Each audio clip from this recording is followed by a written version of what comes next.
सुप्रभातम। आज आप लोगों को संस्कृत पाठ्यक्रमानुसार सर्वनाम शब्दों का पुनः अभ्यास करवाया जाएगा। सर्वनाम किसे कहते हैं?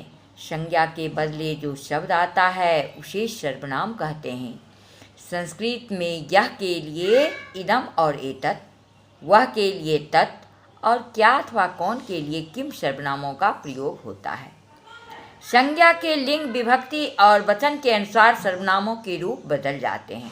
जैसे पुल्लिंग में एषः बालकः, स्त्रीलिंग में एषा माला, नपुंसक लिंग में एतत् फलम् आदि।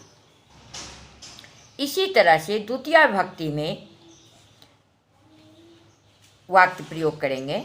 अध्यापिका उस छात्र को कहती है, इसका होगा अध्यापिका तं छात्रं वदति। छात्र को, छात्रम, यह पद पुल्लिंग संज्ञा के द्वितीय विभक्ति एक वचन में है, तो सर्वनाम भी पुल्लिंग तत्शब्द की द्वितीय विभक्ति में ही होगा। इसी प्रकार तेन छात्रेन, तस्मै छात्राय रूप बनेंगे।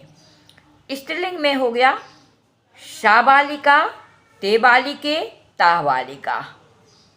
नपुंसक लिंग में तत्पुस्तकम, ते पुस्तके, तानि पुस्तकानि। तत्शब्द के समान ही एतत्, किम, यत् शब्द रूप चलेंगे। एतत् में केवल सत्व विधान से दंत स्व का मूर्धन्य स्व हो जाएगा।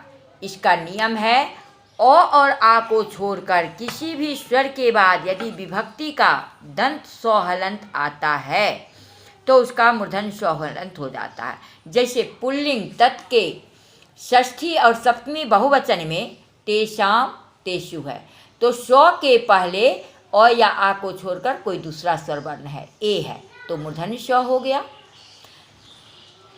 लेकिन अगर स्व के पहले अ और आ हो तो दंत स्व हलंत हो जाता है। जैसे तासाम, तासु, लतासु। इस तरह से स्व के पहले लतासु आ है तो दंत स्व हो गया। इसके बाद सर्वनाम शब्द तत्पुल्लिंग हम लोग अभ्यास करेंगे। विभक्ति एकवचनम, द्विवचनम, बहुवचनम, 7 विभक्तियाँ होती हैं, ये तो मालूम है। सर्वनाम में संबोधन के रूप नहीं चलते हैं, है ना। तो प्रथमा में हो गया सह तौ ते, द्वितीया तम तौ तान, तृतीया तेन ताभ्याम तय, चतुर्थी तस्मै ताभ्याम तेभ्यः, पंचमी तस्मात् ताभ्याम तेभ्यः, षष्ठी तस्य तयोः तेषां, सप्तमी तस्मिन् तयोः तेषु। तत् स्त्रीलिंग शब्द प्रथमा सा तेता, द्वितीया ताम तेता, तृतीया तया ताभ्याम ताभि, चतुर्थी तस्यै ताभ्याम ताभ्यः, पंचमी तस्याः ताभ्याम ताभ्यः, षष्ठी तस्याः तयोः तासां, सप्तमी तस्यां तयोः तासु। तत्शब्द नपुंसक लिंग प्रथमा तत्ते तानि, द्वितीया तत्ते तानि शेष रूप पुल्लिंग के समान होते हैं।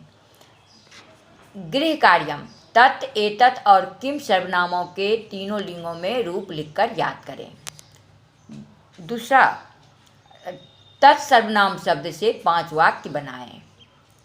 अगली कक्षा में सर्वनाम से वाक्य प्रयोग की चर्चा होगी। धन्यवाद।